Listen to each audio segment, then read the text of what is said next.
ज़्यादा नहीं, सिर्फ 3 एग्जाम्पल लेंगे रिमाइंडर थ्योरम के, और देखेंगे जो क्वेश्चन हमें मतलब काफ़ी टाइम लगता हो, और इस तरह के देखो आप खुद ही देखो इस तरह के क्वेश्चन कितना टाइम लगेगा सॉल्व करने में। बट हम आपको एक ट्रिक बताएंगे, उस ट्रिक के जरिए आप 20 सेकेंड या फिर मतलब 25 सेकेंड में क्वेश्चन सॉल्व कर सकते हो, है ना। तो चलो हम देखते हैं। मैंने इसको सॉल्व रिकॉर्डिंग किया था वीडियो, लेकिन देखो रिकॉर्डिंग ही नहीं हुई, इसलिए सॉल्व पूरा बाद में इसलिए दोबारा से कर रही हूँ। कोई नहीं, मैं थोड़ा समझा दूंगी इसको। 23, 24, 25, 26 है, डिवाइड 11। तो अगर हम 23 को, है ना, 11 से डिवाइड अलग अलग करके देख लेंगे। 23 को 11 से डिवाइड करेंगे तो हमारा कितना रिमाइंडर बन रहा है, 24 को 11 से डिवाइड करेंगे 2 रिमाइंडर है, 25 को 11 से डिवाइड करेंगे 3 रिमाइंडर है, 20। तो इसी तरह से हमारा ये इतना आएगा। जो भी रिमाइंडर है उसका हमें मल्टीपल करना है और 11 से डिवाइड करना है।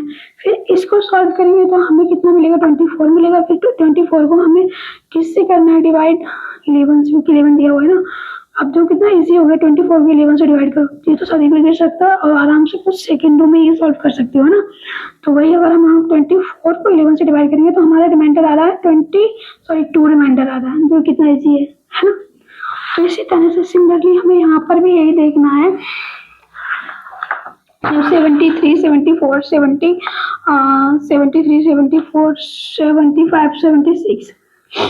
अब यहाँ पे हमें 9 से डिवाइड करना है इसी तरह। देखो 9 8 का कितना होता है, 72 होता है। अब हम यहाँ पे 5 रिमाइंडर आ रहा है, यहाँ पे हमने इसका हमने क्या बनाया, तो ये हमारा इससे 23 है, 24, एक ही तो ज़्यादा है। अगर हम इसका करेंगे, देखो करके देख लो, 24 9, तो वही हमारा मिलेगा 2 रिमाइंडर, है ना। तो 1 2 3 कितना, 1 2 3 4 5, 1 2 3 4 5 9। अगर अब हम इसको सॉल्व करेंगे, है ना, इसी तरह अगर हम इसको सॉल्व करेंगे तो अब तो इजी हो गया होगा, इससे तो इजी है ना, इसमें तो टाइम ज़्यादा नहीं लगेगा ना सॉल्व करने में, तो कितना अच्छा है। अगर इसको सॉल्व करोगे तो सच में इसका मल्टीपल करने में इतना टाइम लगेगा आपको, तो फिर डिवाइड का तो पूछो ही मत, है ना। आपको ये चीज़ पता होगी तो भाई आराम। अब तो कितना इजी हो गया। अगर हम इसको टोटल सॉल्व करेंगे तो हमारा 20 आ रहा है, यहाँ पर आ रहा है इतना। फिर अगर हम 120 को 9 से डिवाइड करेंगे, 9 बन जाए 9, कितना आया यहाँ पे 3, 9 3 जा 27, 3 मिला रिमाइंडर, है ना। तो अब हमें कितना मिला रिमाइंडर, सॉरी,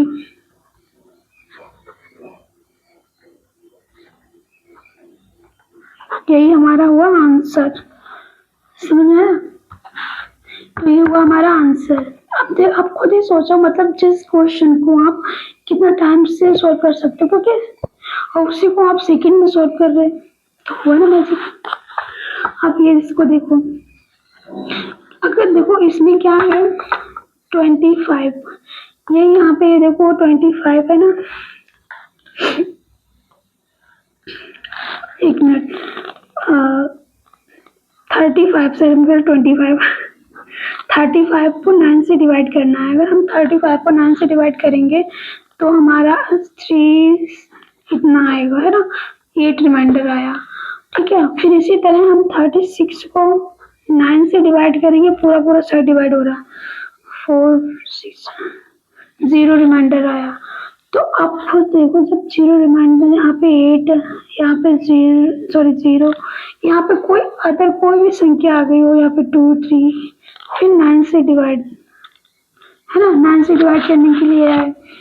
जब यहाँ पे ऑलरेडी एक 0 आ गया, 0 से मल्टीपल करो, 0 सबको मल्टीपल करो, कितनी भी बड़ी संख्या से करो तो वो हमें 0 ही मिलेगा ना, यहाँ पे 0 ही आएगा। तो इसी तरह अगर हम 9 को 0 से डिवाइड करेंगे तो हमें रिमाइंडर भी 0 ही मिलेगा। यही हमारा आंसर है। कितना आया रिमाइंडर, 0। एक चीज आप, हाँ एक चीज यहाँ पे नोटिस करने वाली चीज है, आप ध्यान देना, जब कभी भी आप इस तरह से क्वेश्चन सॉल्व करते हो, अगर पूरा डिवाइड हो रहा है, जैसे यहाँ पे 9 4 जा 36, पूरा डिवाइड हो रहा है, ये मल्टीपल का है। अगर मल्टीपल का साइन है और पूरा डिवाइड हो रहा, तो वहाँ पे आपको आगे सॉल्व करने की जरूरत ही नहीं, उसका तो पूरा हमें रिमाइंडर 0 ही मिलेगा। ये चीज आप थोड़ा सा बार-बार क्वेश्चन इस तरह से सॉल्व करोगे ना, तो आपको माइंड में आ जाएगा कि इस तरह का क्वेश्चन सॉल्व करेंगे तो हमें किस तरह से, कभी भी आप एक चीज़, फिर से मैं ये चीज़ रिपीट कर रही हूँ, कभी भी आप इस तरह के क्वेश्चन सॉल्व कर रहे हो, अगर जो भी डिवाइड नंबर है, यहाँ पे 9 है और सिर्फ जो भी मतलब ऊपर मल्टीपल कितना भी दिया हो, जैसे यहाँ पे 36 है और यहाँ पे 9 से पूरा डिवाइड हो रहा है, फिर हमें आगे सॉल्व करने की जरूरत ही नहीं उसका। हमें अगर मतलब मल्टीपल का साइन है, प्लस क्या होगा तो उसका तो नहीं, उसको तो अलग तरीके से हम बता देंगे नेक्स्ट वीडियो में कि उसको किस तरह से सॉल्व करते हैं, तो हमें आगे सॉल्व करने की जरूरत नहीं है, तो हमारा आंसर 0 ही होगा। Thank you.